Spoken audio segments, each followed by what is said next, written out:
Yəqin ki, çay daşları sözü sizə tanışdır. Bax, bu daşlar, bu çay. Təbiət özün o qədər başa düşür ki, o qədər gözəl tənzimləyir ki, su bilir ki, torpağın üstündən getsə, o onun surətini azaldacaq, daha çox yeri gedib çata bilməyəcək. Üstəlik torpaq yumuşala bilər və bəzi fəsadlar baş verə bilər. O məhz daşlarla müqabilə bağlayıb ki, sizlə bir yerdə əməkdaşlıq edəcəyik, bir yerdə var olacaq, bir yerdə yardım edəcəyik insanlara. Daşlar imkan vermir ki, torpaq suyu çəksin və sanki kafelin üstündədir də su, rahat, asfaltın üstündə olduğu kimi rahat axır. Eyni zamanda daşlardan evlər tikirlər. Yəni, qədimdən bəri çay daşlarından tikil verirlər. Rayonlarda görsəz çox mükəmməl dizaynı, sonra ümumiyyətlə də hər şey çay daşlarına başqa cür görsənir. Hələ kubiklə ikisini qarışdıranda daha da maraqlı bir dizaynlar alınır. Su da burada rahat çayla öz yoluna davam edir. Daşlardan istifadə edərək. Mükəmməldir valla, sadəcə mükəmməldir. Şuşada olanda çay daşları vardı, ağ rəngdə.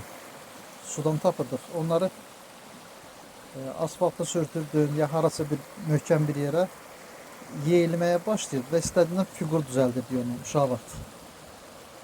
Əsasında ürək düzəldirdik, sonra 10 nömrə sapla asırdıq boynumuzdan. Ya da yorğan sırıyan sapları olurdu o vaxtları. Uşaq idik da. Gedib oğurluyorduk sandıqdan, düzəldirdik ondan.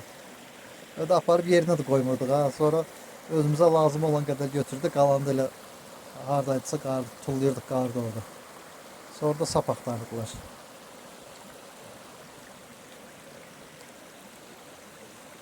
Həyat maraqlıdır. Çox gözəldir həyat.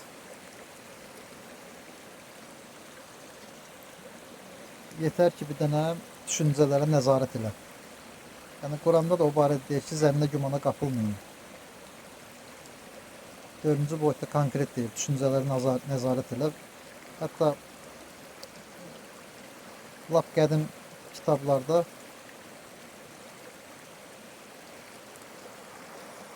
Zərdüştlükdə birinci ayə buydu kitabdakı. Yaxşıya danış, yaxşıya düşün, yaxşıya danış, yaxşıya çalış. Negativdən uzaq ol. Quranda deyir, bu ağaca yaxın gəlməyin. Hansı ağaca? Kökü yerdən qopardılmış pis bir ağaca. Pis bir söz həmin o ağaca bənzər. O cür bənzətməklə deyir. Metafora ilə. Çayın səsi təbii frekansdır.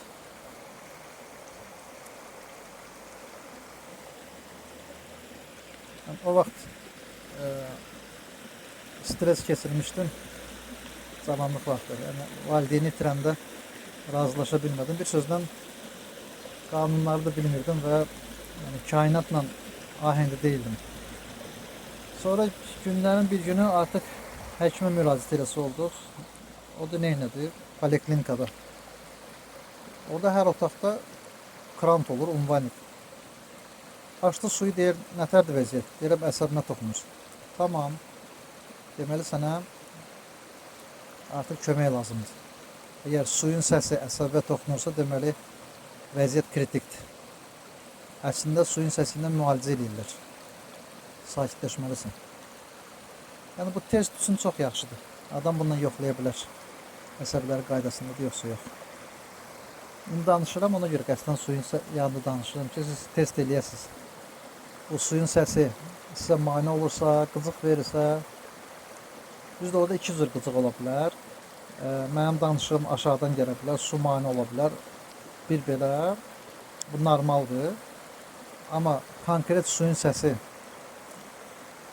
özü mane olursa, qıcıq verirsə, deməli, əsəblər qaydasında deyil və artıq istirahət zamanıdır. birbaşa təbiətə, xadına götürməlisiniz. Yəni istənilən bir şey belədir. Maşın buradan Bakıya gedir avtobusda, sonra qayıdır. O dərhal da qayıtmır. Orada bir neçə saat qalır, dincəlir, nə bilim. Özünə gəlir maşın, motor, təkər və s. İnsan da elədir. Bütün gün işləyirsən, xadına eləməlisən. Sovet dövrü şənbə bazar vardı, nə bilim, iş vaxtı bəzi yerdə 8 saat, bəzi yerdə 3 saat idi. Mənim yadıma düşür. Anam poliklinikada işləyirdi, həkim idi. Smen bölünmüşdü. 9-dan 3-ə işləyirdi. 9-dan 12-yə bir smen idi. 12-dən 3-ə 1, 3-dən 6-ya 1, 6-dan 9-a 1. Yəni 4 dənə smenə bölmüşlər həftə içi. Düzdür, orada 12-də işdən çıxanda səhər-səhər, sonra gün ortada 9-dan 12 işləyirdi, amma 2-yə qədər də uçastok deyilirdi. Orada evlərdə gedib hamı siyahıdaydı, qocalar vardı, nə bilim, xəstə olanlar vardı, gedib onlara baş çəkməliydim. Ora sənin sahən, uçaskov və həkim deyildilər ona. Bilməm, indi belə bir şeylər var yoxsa yox, çoxdan da həkim sahəsindən uzağım. Amma ən azından da bütün gün işləmirdim də. İndi elə bil əsgərlikdəsən. Bəzi böyük marketlərdə səhər 8-in yarısı gəlilir, gecə 12-də gedilir. Bu normal deyil.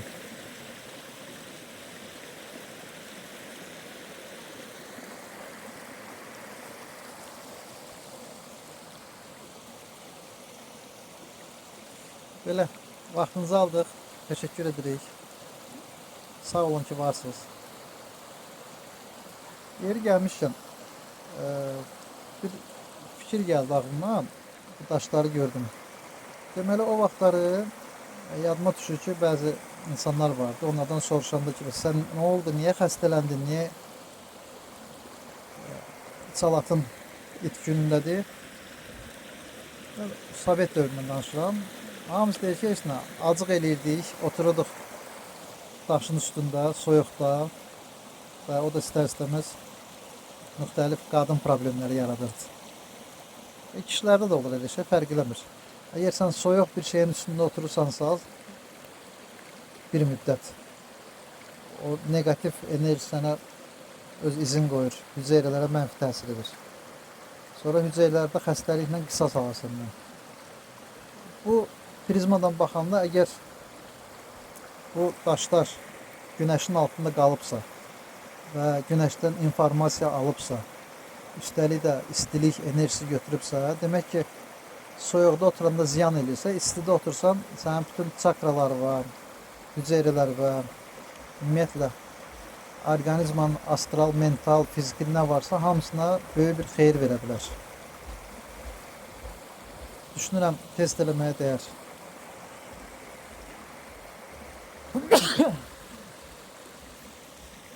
Reklamlar gəldi. Vaxt olanda gərək gəlib çay kənarında bu isti daşların üstündə oturub adam ruhun dincəldə. Təşəkkürlər, var olun.